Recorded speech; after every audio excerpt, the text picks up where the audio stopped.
Good afternoon or good evening, everybody. I'm Patrick from the Poison Pen Bookstore, and we're here with another of our virtual events. And it's always a real pleasure to have Lisa Lutz back with us, albeit virtually and not in the store like usual. Great to see you, Lisa. It's good to see you guys. I know it's a little weird to not be in there when I've done that every year for all of them, pretty much. I think it has been all of your books. As a matter of fact, I was just looking them up to remind myself, all of the Spellmans from the Spellman files on up. And then I remember How to Start a Fire. That was a really interesting book. And The Passengers and The Swallows. Yeah. So here we are. Well, it's good to see you guys. Well, Lisa kindly signed a bunch of copies of her brand new book, The Accomplice, and I've got some here. And I will, here's the signature. I will go ahead and put a link in the comments field on Facebook and YouTube if you'd like to purchase one. And I'll also be monitoring that. So if you have questions for Lisa, don't be shy. Put them in as they occur to you throughout the hour. And Barbara will summon me back on screen at some point. I'll be happy to ask any of your questions. So Barbara, over to you. Oh, thank you, Patrick. It's so great to see you, Lisa. And you know what? We can probably coax Patrick to come back early if we want to, because his insights, I think, especially to this book, will be really valuable. So thank you for signing copies for us, which we greatly appreciate. It's an interesting book. And I like the way you start us out in the library. And have you actually witnessed an epileptic attack? You're the first person to ask me that question. And you know, I rarely pull from real life, but I had a roommate when I was an exchange student in England, and she told me the first night, like, that I was there, that she was epileptic, and I was the only of everyone in the flat to see her seizures. And the first time I was totally freaked out, and then the second time way less freaked out, and then the third time I distinctly remember continuing to drink my coffee as she slowly sort of fell to the floor, because I'd just gotten so used to it. I knew how it would go. But we always sort of joked about it.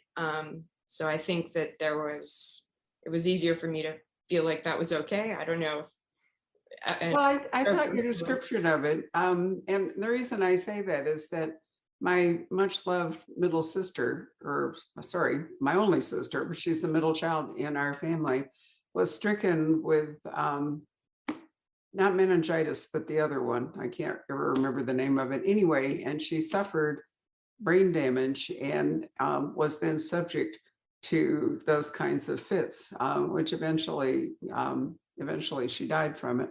It was a progressive kind of a thing, and it was not assisted by the fact that when she had one of those fits, she fell.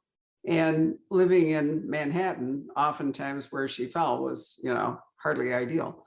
But so we, like you kind of got used to them, it'd be like you'd sit at the dinner table and you'd see what was, and you'd just catch her, because there wasn't really any way to stop it. And I thought the way you wrote about it, that you must have had some kind of a similar experience. Yeah, no, I definitely seen it. And I've seen it with a dog too, and no one believed me. And then later they diagnosed the dog with epilepsy, but it's neither here nor there. So it's not a major part of the book at all, but the reason for it, and I bring it up, is that this is the opportunity for these two students who might otherwise really not have gotten together, but this is how Owen and Luna. Yeah. So do you want to describe your scene now that I've said that was a key part of it? So Owen and Luna, we first meet them in college, and then so the book has two timelines.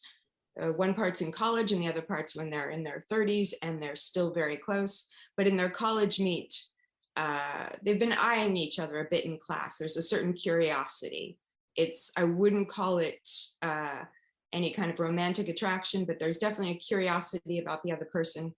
And Luna agrees to let Owen borrow her notes. And then when she comes to get her notes, the fluorescent lights start to sort of agitate her, and she has a seizure. And Owen witnesses it. He calls 911. And then when she wakes up from it, she's sort of acts like she's just committed a crime and sort of makes a run for it out of the library because she just doesn't want to deal with EMTs or anything like that. And Owen follows her because he's so curious about the whole thing, and her strange behavior, like she'd done something wrong. But anyway, so that's how they meet. It's like a meet cute, but it's a platonic one. So, you know, I find it interesting that you decided to write a whole book about a man and a woman who were very, very close, but it is platonic. I mean, you know, most of the time there's going to be some sort of, well, I won't say there was no sexual tension, that would hardly be fair, but they have different lives. They pursue different lives with different partners and so forth, but they manage to stay close. So, you know, it's a question that comes up a lot, Lisa, in fiction, is that, you know, is it possible to have a male-female friendship that is free, you know, from sexual overtones? I mean, I have a lot of them, and I have had over the years, and I think I think it used to be rarer than it is, and I think it's sort of depending on what generation you are. Like the kids now, I think it's fairly common, although I'm not entirely sure. I mean, I think the thing with Owen and Luna though is I wouldn't say it never crossed their minds any sort of romantic interest. I think at some point they realized that they really needed the friendship, and they just chose to remain only friends because they valued that so much. Why did they need the friendship? I mean, that's, you know, that's a really interesting remark that you just made. I think, well, I mean, obviously, I think that as when people read the book, they'll come up with their own reasons for it. And I have some that can tell you, and some that I would rather not. Right. Yeah, but I think that while Owen may seem sort of, at least in the beginning, more sort of social and adaptable and kind of charming, and Luna's really kind of the opposite, but it's not that she's without her charm, she's just stranger than he is.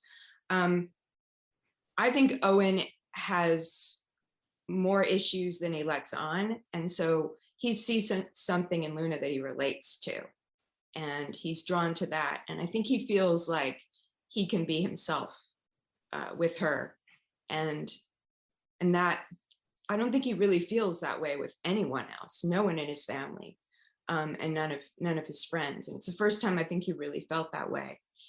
And with Luna's, Owen's the first person who's not really afraid of her. Like, she's aware that people are afraid of her and uneasy with her. And if she shows who she really is, or if they know about her past, which is sort of this big secret that I will not reveal, I think that Owen has always sort of had this ability to like deal with her temper and her weirdness in a very different way than other people. And sometimes it's really about like just your temperament too, like the way you get along with someone. It's not even about having things in common. Does either of them have a sibling? Owen has a brother, and then he plays a big part in the book. And Luna also has a brother who plays a big part in the book.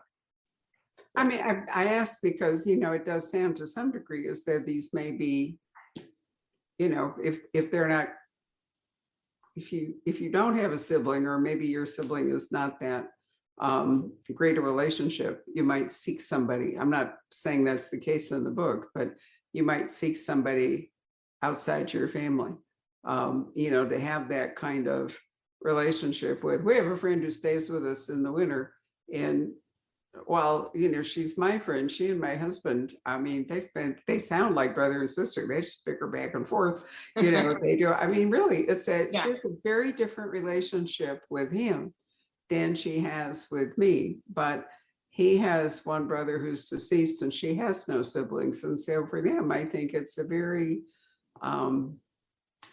nice thing, you know, to sort of have that kind of sibling relationship if you don't have one. But that's not the case in this book, is it? Well, sort of. I don't know. I mean, I think that if your relationship with your sibling isn't what you want it to be, yeah, then you can definitely seek those sibling type relationships, you know, with your friends. So we meet them in college, but then, as you said, there are two timelines to the book. So how do we, how did you structure the narrative so that we can spend time with young Owen and Luna and then more mature Owen and Luna? It's mostly a back and forth. So we see them first in college, and then we see them about 15 years later, and then we go back and forth. And so but in the later timeline, Owen's wife is brutally murdered, and that starts to sort of shed new light on things that happened in their past. And so we realize that there's a suspicious death from their college years, and then that makes everyone reconsider not just whether Owen killed his wife in the more recent timeline, but whether he had something to do with the suspicious death from way back when.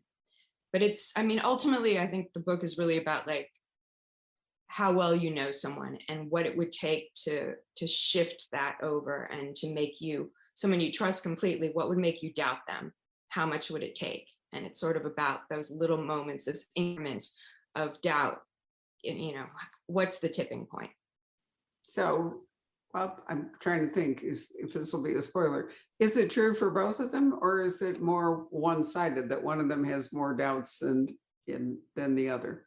I think it's the way to look at it is like in each timeline, one has more secrets than the other, and there's more to be revealed. But I think it really is, you start to realize that they both have secrets. It might feel a little like it's all on Owen, like he's a suspicious party, but later on it becomes obvious that there's a lot going on with Luna that he didn't know about. So yeah, I think the way you did this is fascinating, and there are a lot of books out recently, well, for actually several years, about toxic friendships, particularly toxic female friendships. It seems to be much more in the female thing. I did an event last night for an author who has toxic relationships all over the place. And, it's almost become kind of a trope, in fiction to have that sort of thing, probably aggravated in part by social media, that, it's possible to expand the range of toxicity. It used to be really personal. You had to be with people for that. But now, total strangers can behave miserably to you. I don't do social media. I do the Instagram account for the bookstore, and that's it. So if I'm being, trashed out, whatever the words are on Facebook or whatever it is, I'll never know, because and I don't care. But if you lead your life, I am at my age able to do that, but I can't imagine anybody much younger than I am, who has enough, who isn't on social media and therefore very vulnerable to that. So I thought it was interesting that you decided to write a different kind of friendship, in a land where toxic friendship seems to be sort of the hallmark of much fiction. Yeah, so I think that, like, whenever I start working on a book, I never think about, like, okay, what are people doing? I never think about, like, what is done. I always think, what do I want to do, and what's not going to make me miserable or bore me? So I'm not really, like, I understand social media is part of the world, and I will only use it to the extent that I have to acknowledge living in a certain reality. But I hate it. And I also think there are plenty of people who aren't on it. And it also feels clunky, and like, from a writing perspective, there's something about social media stuff that makes me feel like everything's cluttered. Like I don't know how to explain that, but just, I feel cluttered. Like it would clutter the book, it would clutter my it just doesn't feel right. So I will only use it as far as reflecting reality.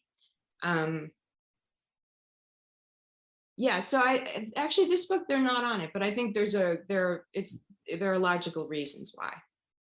No, I understand that, but I mean, I find it interesting how many people are, seem to be finding community on social media, but then, at the same time, these people, you don't even know if they're real, for one thing. I mean, you can hide your identity and so forth, but then people seem to get so caught up in,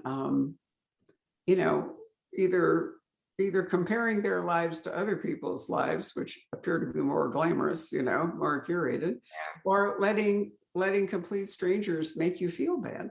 And then I keep reading things like, the other day there was an actual piece, I think it was in the New York Times, the ethicist column on Sunday, and a woman wrote in and wanted to know, now that her relationship was over, could she get her nude pictures back? And if she asked for them, would he retaliate?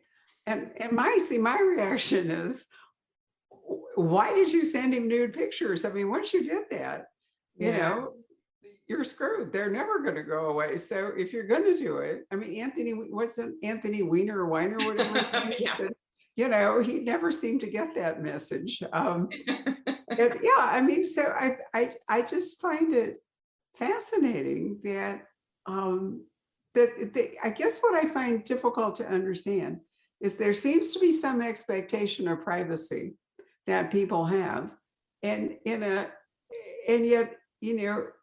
there is none.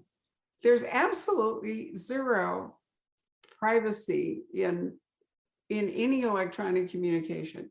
If you watch crime shows, you can see, for example, that the police can retrieve all your texts. I mean, anything that you sent out there, they can catch it from your provider. So you've just laid yourself open if you decide to commit a crime, but you sent out breadcrumbs, they're going to find you. So, right. I mean, any person, any intelligent criminal or whatever it is, should ditch their phone, never do all this stuff. And yet somehow or other, they don't. So I like the fact that you wrote your book, without all that going on. Thanks. Yeah. I mean, yeah, I will try to avoid it as much as possible. And as in the last couple of years where I think people turn to it much more, I think I resisted it much more, where I just recognized it wasn't healthy. I'm also, I think a lot of crime writers are probably slightly paranoid maybe, but I'm way more paranoid than most. And I'm really like crazy level private. Like I used to, like when I lived in San Francisco and I would be on a bus with a friend, even if we were having the most banal conversation about like nothing, I would like speak it really privately, quietly, because I don't want strangers listening in on a conversation. So the pretext in social media, especially with promoting a book where you're just saying nice things about another person's book or whatever. I'm so bad at it because I have that like, I'm having a public conversation. Who's watching me? And then, someone who's makes so many typos, it's unbelievable. Then it's a whole other thing. There's so much anxiety for me about it that I just, limit it as much as possible, which, isn't ideal during the week of your book coming out, but I got to take care of me. No, absolutely. So, casting our minds all the way back to when we first met over the Spellman files, could you have written those books in a social media environment?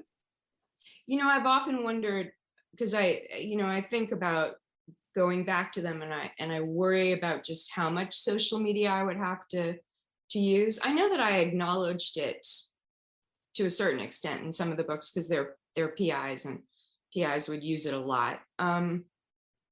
I feel like it wouldn't have been the same thing as the first book, which I think needed to be what it was. So I'm glad it was pre-social media, but it could be done. Well, yeah, I mean, one thing you could do, of course, would just to move it back in time. But I was thinking that, the Spellman, I mean, that worked because it wasn't social media and it was possible to have more privacy and keep more things under the radar and all the rest of it. And private eyes have really had to change They used to be actually out on the street and, think about Archie Goodwin, slapping shoe leather all over New York City while Nora Wolfe was either watering the orchids or in the kitchen with Fritz. And, today he'd be on a computer, Yeah. I mean, it's so different. But on the other hand, because there's what I'm trying to think, did I just read this or has it just come up? A whole mystery about, it's a new book by a woman named Peck, P-E-K. And they've been hired to verify, that's the verb, they're verifiers, for people who meet each other on dating apps. Oh, okay. And so basically what they're doing is, they're detectives, they're investigating, is this person that has this profile on dating, the dating app, is that really who this person is? Or is it, some child predator in Odessa or whatever it might be? And so that's a whole new career path, for investigators. You could actually do something fun with that. No, I actually, when you told me about that, I thought that's a good idea.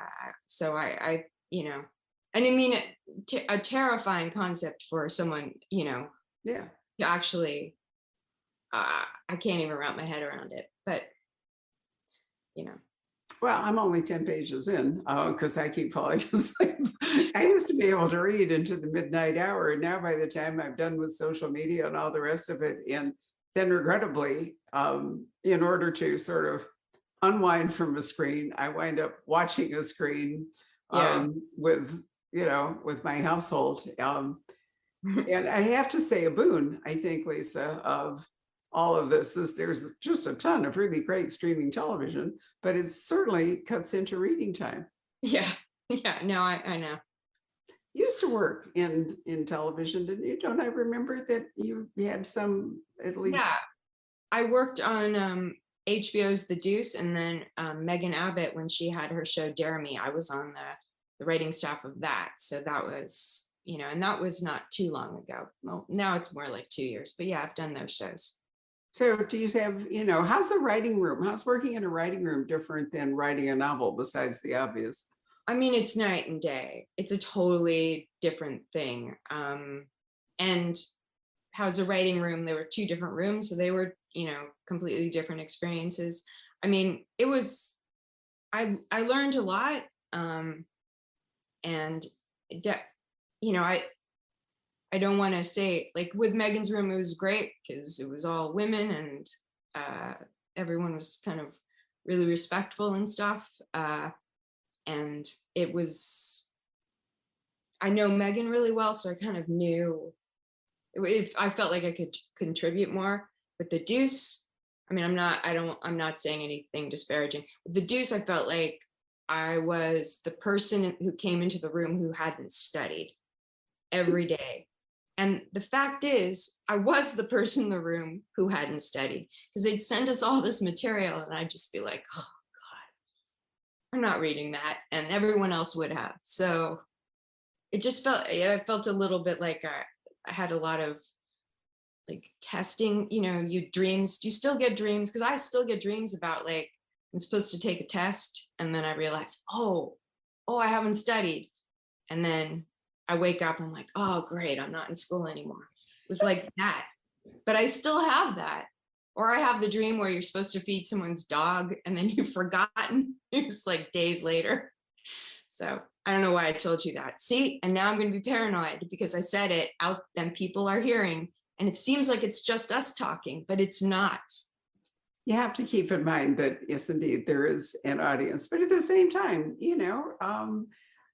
I think you have their credit card numbers. I was thinking, that people used to have dinner table conversations. If you read historical fiction at all, or even nonfiction, you recognize that, people used to have elaborate political dinners, or, and intelligent conversation about various topics and so forth was supposed to be, how it went.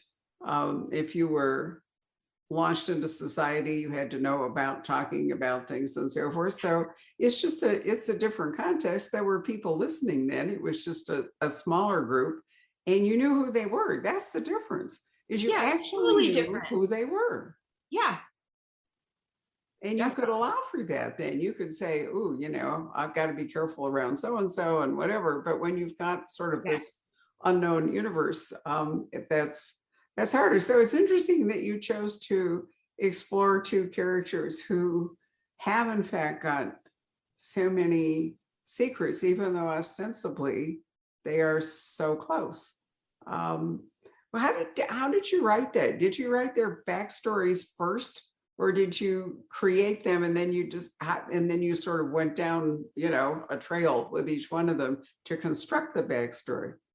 No, I always sort of, I tend to write in the order that you read, and then I will, when I realize, oh, I need a little bit more here or there, I'll add it. And then often what will happen is I will know I'll have something big. Like if someone has a big secret, I may not, when I start the book, know what that secret is, but I'm giving myself time to figure out something that really makes sense for the story. That happened with The Passenger as well. Like it took me a long time to kind of work out the ending, even though I knew the basic sort of construct of it and how it would work into the crime novel. So with Luna, she has a secret from her childhood, and that was something that took me a while to figure out. But when I did, I felt like this was the right thing to do. And then it was the same thing with Owen. Like I knew something about how it would all sort of wrap up in the end, but not exactly. And I really hashed that stuff out a lot to make sure it feels right to me, at least to me. I mean, I think my logic's really sound. I know that sometimes people disagree with it, but they're wrong. And my logic's right on these things. So, yeah. I asked you the question about the writer's room because inevitably it's collaborative if you're writing, scripts, if you're doing television or movie and so forth. And, a novel, you're on your own. And you get to get to these truths on your own. And you wrote one book with another person, right? Yeah, Heads You Lose, which might actually be made into a film. Seriously, it might be the first thing of mine ever made. Didn't you bring him to the store?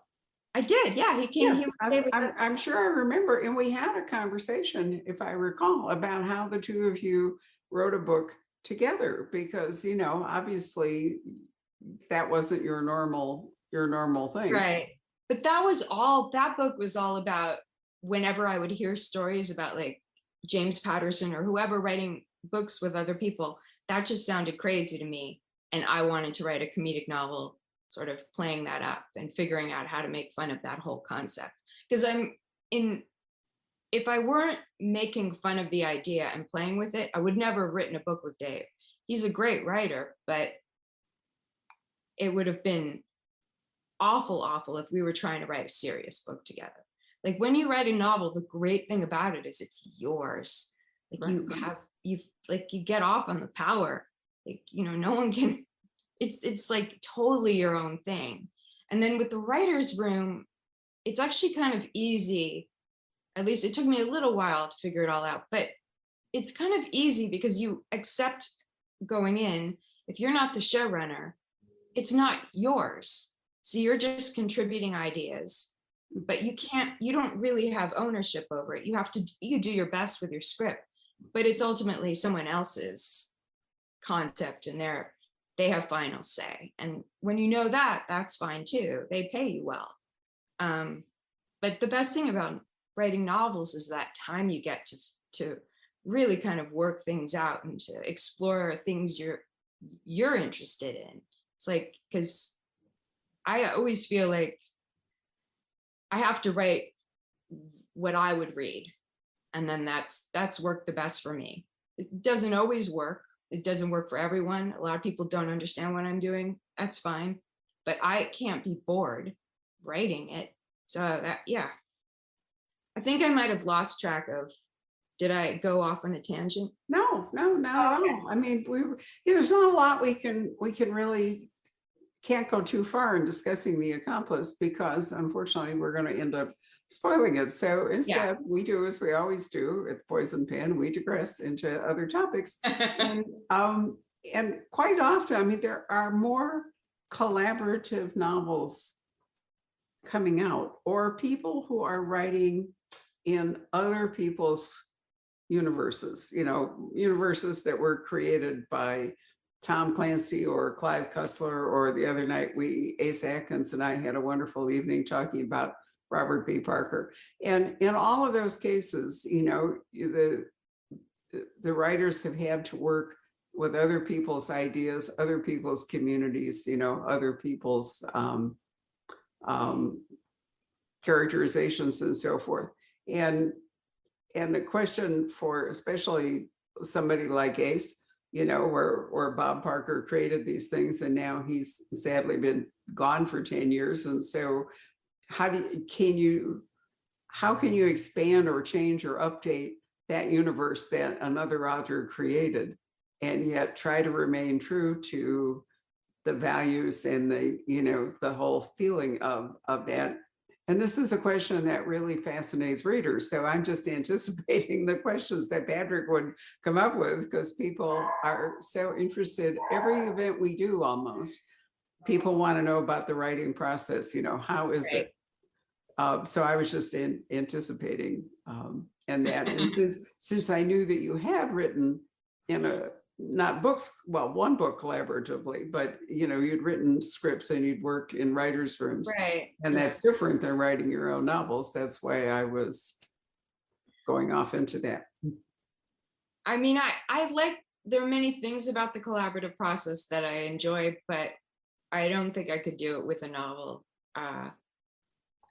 Yeah. What did you learn from it? Did you learn anything that you then brought back to your own, individual writing? And that could be things you learn not to do as well as things you learn to do. I mean, I think with the TV stuff, it was more specific in that I learned things for script writing. So I think when you write anything, it probably does something for you, but I don't know. Yeah. I didn't know whether, it might have changed the way you pace the book, or, maybe dialogue comes easier, although you've always written wonderful dialogue. And of course, there's humor. There's always either overt or latent humor in what you write. Yeah. I mean, I like that a lot. I'm not sure. Yeah, I'm trying to think, but I never know that I've ever learned anything. Like, if you asked me with this book, like I thought, I think maybe I'm going downhill, maybe it keeps getting worse and worse. So I always think like my brain's deteriorating, and I'm like, because I find the timelines really hard to keep track of. And, I keep a lot of notes, but it does my head in by the end of the book, this timeline business. And then every time I do a dual timeline or a multiple point of view thing, I say, never again. I'm going to write, next book I write, it's going to start on a Monday and it's going to end on a Friday. And there's no flashbacks, no nothing. But then I think, oh, how do I tell a story that way? So. Yeah, I'm not going to ask you where you get your ideas, but I think it would be interesting to know where, how did this story germinate for you? I mean, something must have touched it off in your mind. I mean, I had the idea for the frame of the story and how the sort of twist at the end.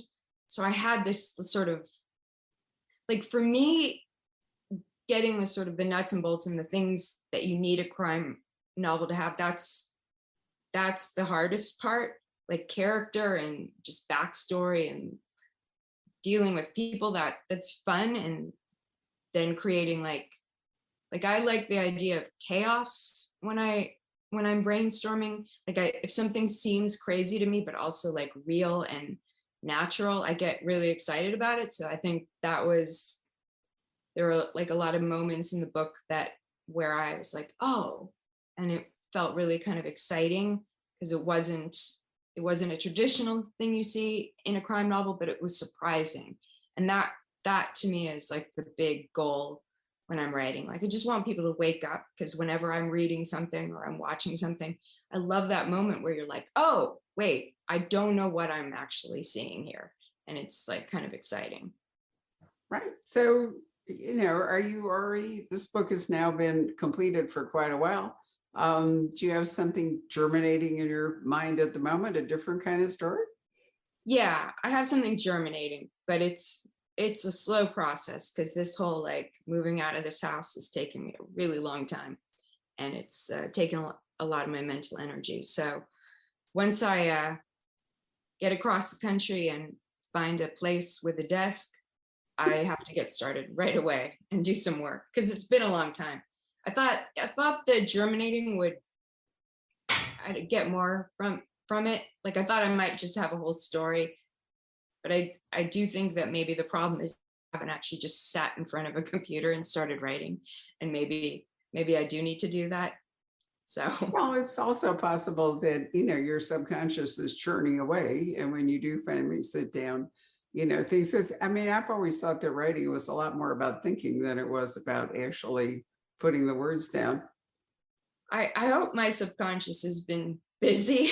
I don't know. I love the idea that my subconscious could be like, typing away while I'm useless. Well, you don't shy away from rebooting your life. And, I would think that may release a lot of mental energy. It's so easy to get into a rut and just do the same old thing. But, you've been pretty ruthless about changing up your life. And that alone should be, a source of, well, maybe despair sometimes, but anyway, hopefully a source of energy as well. No, you're actually right, because this living out here has been tricky, but I got a lot from it, writing wise. So hopefully the same thing happens. Patrick, why don't you come join us? Because we're basically talking about the whole writing process, and that's a subject that really interests you. So you've read Lisa's books along with me. Yeah. You've known her for a long time. Absolutely. Yeah, and a lot of what you guys have said, I found really, really interesting. A little bit earlier, Lisa, you were talking about, when you were talking about social media and everything, the word clutter came up, and I'm thinking, and you also said a couple of things that really resonated with me, like I'm, to paraphrase you, I'm feeling like my brain is atrophying, or, I have that feeling too. And it's, all this, like the soundbite culture that we're surrounded in, and the social media, and there's just so much mental clutter and static everywhere. It seems like it's the enemy of reflection. It's the enemy of having that time to really focus on thinking, and let alone writing. How do you are you pretty strict about, you mentioned your privacy, of having that solitude that you need to get the work done? Well, okay. So here's the problem with me in the last few years. So once I finished this book, there was a lot of, the moving things, trying to sell the house, all that stuff happened. So I would say that I got really good at staying away from social media, but it's not like I used that time to get a lot of work done. But I got so good at staying away from social media and the news that I realized that, like, every once in a while I'd like check back in, and all these things would have happened and I knew nothing about them. Like, I had no idea what was going on. I didn't even know that there would be like a huge snowstorm coming in, like stuff like that. So I might have taken it too far, like just block out everything. But it was sort of nice too. Like, I didn't feel like, I think when you're on social media and you live in an isolated place, I don't feel lonely on the level that I think a lot of people do, especially people who live the way I do. So I don't experience it in a normal way, but I think I would feel lonely if I were on social media a lot, trying to engage, although it just, Right. boring. But like being totally cut off from things, was very like kind of nice. Like, I don't know. It made me feel safe. Yeah. Right. Well, I don't know. distraction, I think distraction is very hard to deal with. It's really hard to find, enough time to read. I wasn't, kidding when I said I fall asleep because, by the time I get to a place where everything's quiet, I don't have to respond to anybody or whatever it is, I'm so tired. And instead of reading, I wind up falling asleep. I'm sort of the caricature, falling asleep over my book, clunk, hits me on the and I'm finding it really hard to carve out reading time. Patrick, you must, both of us are experiencing that. Yeah, I hate it, I mean, because I Yeah. really, think about those times when, 3 or 4 hours, where you just kind of be at night, usually for me. And now it's like, oh yeah, what's going on with this thing? I'm not immune to it either. It's very addictive to, Yeah. to get distracted. It's very easy to get distracted. No, I mean, I don't hope I'm not painting a picture of myself as someone who's like No, not at all. sitting up reading a book quietly and not like doing totally stupid, like, what streaming some crap while I do crossword puzzles, which is really like Yep. my weird addiction now. And I'm so bad at crossword puzzles. It's like if someone actually I knew, love crossword puzzles too. I love them, but I'm bad at them. It's just like chess. I'm so bad at chess. I only play computer chess because it can't judge me. Have you I've seen that? succumbed to Wordle, I have to say. And my husband really wounded me when he said, I'm not logical enough. He said, I won't be good at Wordle because I'm not. So far, I can nail almost all of them in 3.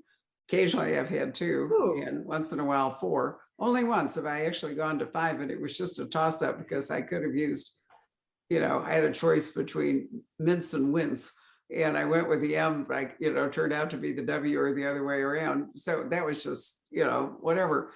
And I find, even that is a distraction, but yet it keeps me from doing something even stupider, if that makes any sense. Yeah, I mean, I like Wordle, although my thing is like, I really just want to get it in 1. Like Well, that's virtually impossible. I don't care. I want to feel like, I hear you. I think 3 is reasonable. 2 is, 1 would be blind luck. 2 would be, I've done it in 2, but I think 3, if you're good, is about normal. I think 1 means I'm psychic, and Yeah, right, or just lucky. Patrick, do you even know what we're talking about? I've heard of it, but I don't know more than that. It's a word game. Basically, it's a grid with 5 letters, and you type in a word that meets 5 letters, and it tells you whether any of those letters are in the keyword.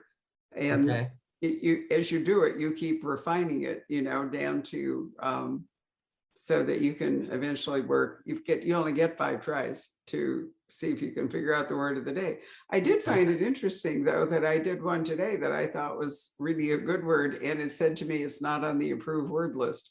That was the first time I'd encountered that, and I thought, why not? It's a real word. Why is it on the list? So there's a rabbit hole that you can go on, but it's better than doom scrolling, I think, which we were all addicted to during 2020. I think sadly, many of us wasted copious energy doom scrolling through social media. Just couldn't believe what was going on. Totally. Are you a true crime fan at all, Lisa? Oh yeah. Okay, now we're talking. Yeah, but it's more. I feel like I read. Well, I mean, I can't remember the last true crime I read, which is sad, but I watch a lot. I love watching it. And at the beginning of the conversation, you were talking about just, what am I trying to say? There are parts of us, all of us, that are completely unknowable from even the people that are closest to us, Yeah. I mean, I know my wife on a certain level, but there's parts of her that I don't know, Yeah. we all have our little secrets, don't we?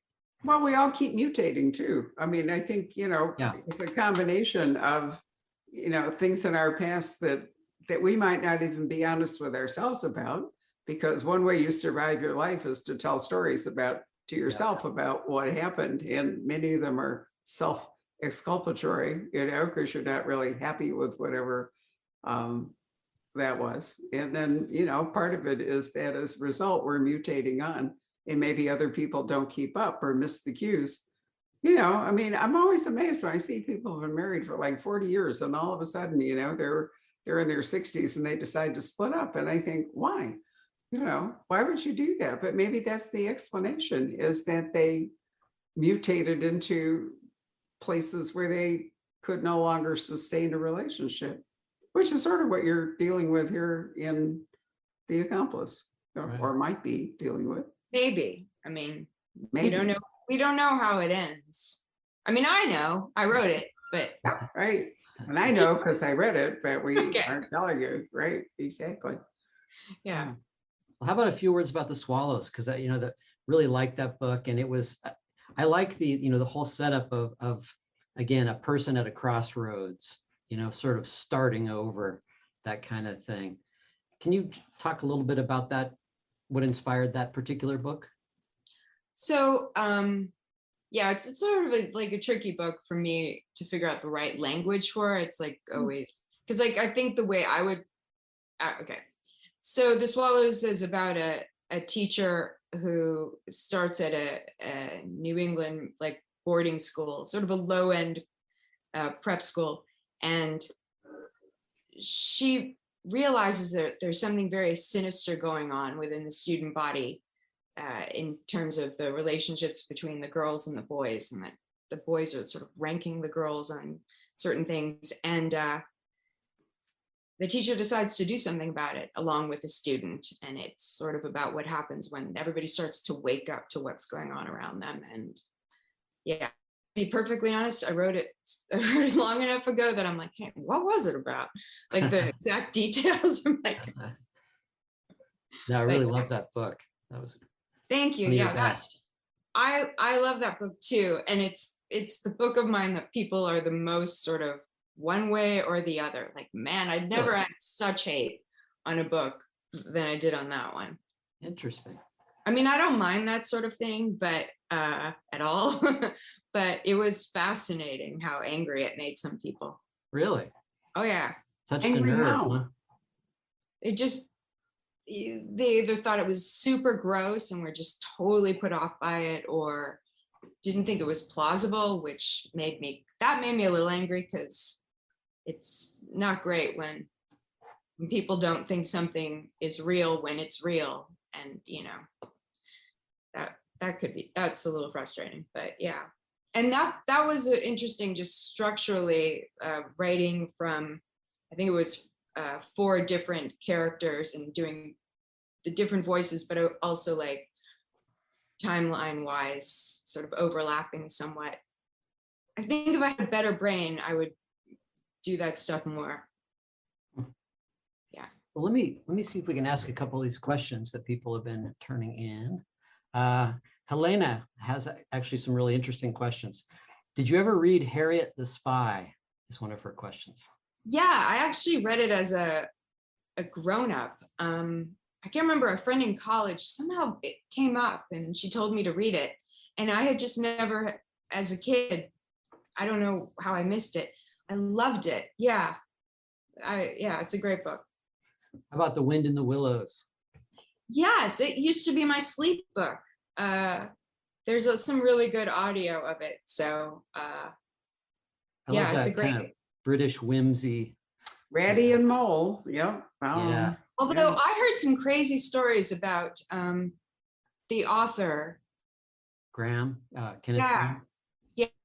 His apparently he was there. I'm a little bit wrong. There was an assassination attempt made against him, and then his son later started calling himself by the name of the guy who tried to assassinate his father. Really? Yeah, I think that's it. There's this like show called QI. It's like this British it's like comedians, it's sort of a game show, but it's just comedians learning facts and it's really great. It's very, very funny. But then they have these books with all these sort of little factoids, but it's What's it called UI. again? It's on like BritBox. It's really great. Sandy Postfig is the MC now, and it used to be Stephen Fry. It's been on for years. It's like the funniest show. But I Do you heard know that. it, Barbara? What? Do you know it, Barbara? I don't know it, but I was thinking, there are a number of children's books authors that, are deeply suspect, the authors themselves. And maybe, maybe to write those kinds of whimsical or fantastical or whatever it is, you have to be somewhat odd to begin with. That was just the tip of the iceberg. There's also some weird thing about how he would write letters, like baby talk letters, like really excruciatingly awful letters to his mistress or something. I need to find this part of the book and then I'll share it with you. Because the Willows is really a lot of fun to read. So, divorce yourself from any thoughts about the author and just enjoy the fantasy. I mean, look at Lewis Carroll. You could do a whole psychoanalysis of Lewis Carroll, or you could just like Alice in Wonderland, Yeah. Don't have to do both. I wasn't looking for it, but then now that I know. Right. Let's see. Wait a minute. Let me go over to Facebook. Equal opportunity questions here. Tony from Romania. He says, I love your Spellman series so much and have read every book. Who were your literary influences? I feel like this is not a question I'm good at, because basically, I mean, I wrote the first book because I couldn't get anywhere with my screenplays, but I never ever thought I could be a writer. So all of the writers I emulated, I mean, I admired, I never would have thought to emulate anyone, so I don't really have influences on how I write. I just accept that I have my own limitations that I have to work around. And so yeah. Are there people that inspire you though, among your peers? They're just not necessarily people that it's too off. There aren't, there might be some, I don't know. Yeah, it's not a good question in terms of I don't let anyone in my head for, obviously there are tons of writers I like. Yeah. Let's see here. What else we got? Anelli asks, are you happier writing standalones? No. I mean, I'm very happy with the result. I think they've been really good, but I was just a happier person writing those Spellman books. It was an easier life. I did them faster. And, I definitely specifically noticed the difference when I was working on the Swallows. And granted, there's a lot of stuff going on in the world that was rough, and there were other things that were intense, but that was I don't remember being in such a great mood. But with the Spellman books, I mean, granted, I wrote most of the Spellman books during the Obama era, so some of it's about that, but it was just fun. It was I was trying always every day looking for the joke. And so, no, I haven't, but I think I've done a good job with the standalones. Would you go back to a series if you had an idea for a different group? It doesn't have to be the Spellmans necessarily. No, I probably wouldn't do a series because the Spellmans were so specific, and I don't know that I could come up with something that would be equally funny. And that was a certain very, I just don't think I can do that again. And I would, it's hard to imagine something I'd want to stay with, because, it was when you have a family, there's just infinite possibilities. So yeah, I don't know. I mean, the next one I want to write is about a family, but I definitely don't see it having more than one. Well, someone named Jackie Spellman is tuning in, by the way. One of the lost family members. This I know, it's so funny. It happens a lot. Let's see. Okay, Helena has another good question. How do you incorporate pets into narratives? Do you have certain pets in your life that are in your books? I mean, I've definitely had pets. Wait, maybe not that many. I don't even know. Oh, okay. Yeah, there's like a whole pet ferret business it's actually called the business of ferrets in The Accomplice. I mean, I have a complicated relationship with pets because my mom like used to show dogs, and our house was sort of like, we lived in the top floor of a duplex, and then we would be overrun with dogs. I would just go to school with dog hair all over me. They used to call them, my parents used to call the dogs my brothers and sisters. They were it was super weird, super over the top. So, and I've never had a pet as an adult because it's like, I think it was just it was too much. But I still like, when I'm around dogs, I do feel very comfortable with them and I like them a lot. That's a great setup for a novel. that background, I would read that. Yeah, it was very strange. Wow. As someone who has 6 cats and a dog, I have no comment. Really? 6 Yeah, cats? it's an infestation, definitely. Wow. Yeah. But the dog, that sort of like, because I have a lot of friends who are cat people, like surprising level of cat people. My cousins, they have the kind of cat that likes to go for walks, like actually on a leash, and they do that. I mean, there are some cats that actually are really into that kind of thing. But when you have a dog and all those cats, I can't judge you as being a cat person. Yeah, it's a lot of fun, actually.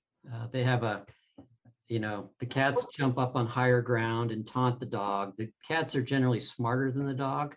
Yeah. And so they have this fun give and take. But then when it gets chilly out like it is now, they'll all cuddle up together and stuff. Really? Yeah, it's I fun. can hear the puppies knocking at the door. So Do you post pictures of that? I'd like to see pictures of that. There are pictures on Instagram of the puppies because we got them when they were just a couple of months old and only 4 pounds. And now How many they're dogs do you have, Barbara? 3. We have an older dog and her older dog died. We had to put him down a year ago in January because he developed, I think, liver cancer or whatever it was. Anyway, and then we were intending to adopt one, and the breeder brought the remaining litter mate who was going to be left all alone. And so there we were, right? Are we really going to do this? Or, so we thought, well, we'll take them both, which I think turned out to be a really good idea. And once we've gotten past potty training, it's not so exhausting as it was. And we're there. So we actually have a dog trainer who's coming in once a week to work with us on civilizing them. And I figure she's got maybe a 50% shot because neither Rob nor I is really what I would describe as a true disciplinarian. Yeah, they're so cute. We wind up just cracked up watching them instead of actually, getting them. An author that we were very close to here and his wife adopted or had a number of dogs, and they had, I'm telling you, a really serious dog trainer, an Israeli dog trainer. I think he possibly worked for, Israeli intelligence or something. And, and we thought about it, but to train a dog to that level took all the personality out of the dog. And, I didn't see that was going to improve our lives. And I could see that he absolutely hated one of our dogs because she's just such a rebel. And I thought, I don't want him to break her spirit. Every once in a while, when she tries to eat her way through the glass, when the UPS guy rings the doorbell, I think maybe I made the wrong call. You know, I'd rather she were that way. So it all depends on your own personality. You know, what it is you expect out of your pets. Yeah, no, definitely. Right, I do Tim have- Patrick? I mean, There are a couple more questions. I'm sorry to neglect these folks. okay, bring them in Carried before we away. quit. Let's see here. Yeah. Okay, Barbara wants to know. By the way, Barbara has a great name, Barbara Jingles. I think that's an awesome name. Very It's familiar. Dickensian. She says, did you relate more with David, Isabel, or Ray? Oh, I related more to Isabel, but the boss at the PI firm where I worked, he would come to my readings and stuff after the book came out. And he, like, I worked with him for a while, so he knew me pretty well. He would just say at the readings, she's Ray. She's so Ray. I mean, I don't know if, I'm not sure if how accurate that was. And it could also partly have to do with the fact that I think he didn't want to imagine me getting like drunk all the time. But I mean, I definitely have some level of Ray in me, but I related to Isabel. Let's see, Andrea would like to know, she says, would you like to see any of your books made into a television series or a movie? No, Ever. yeah, of course. That's always like what you hope for. I mean, there's a chance with the Swallows, but I don't know where it's at, but there's a script that I really love. So we'll see. I hope so. Oh, and Heads You Lose might actually be made. Like I mean, I feel like they're getting pretty close, but it's not going to be like the book, although it will be like the book. I won't get into it now, but yeah. Well, the way streaming services and TV are evolving, there's many more books going to have a shot at being made into television than ever there were chances for them to become movies. I think, there's such a big television, it's hard to feed it. There's just so much, content that's required. And I mean, it's a real golden age for books into visual platforms. Yeah. And it occasionally works that, it used to be that people made books from movies, but I'm not seeing so much of that. I'm seeing it's in television. I'm not seeing people serializing the TV show necessarily. I mean, we've had Star Trek and Star Wars and stuff like that, but it seems to me it's more book to movie or book to TV than it is TV to book at the moment. Is that right? Do you think I'm wrong there, Patrick? I don't know. I think you might be right about that. Yeah. Did you see Mayor of Easttown, Lisa? Oh yeah, it was great. Yeah. I liked it. Yeah. There's a cryptic question from somebody that you may know. Okay. And it is, what about Irving?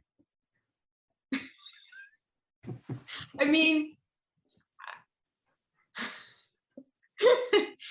I'm like, is this, so Irving was the cat in Heads You Lose, which even I had to like think about.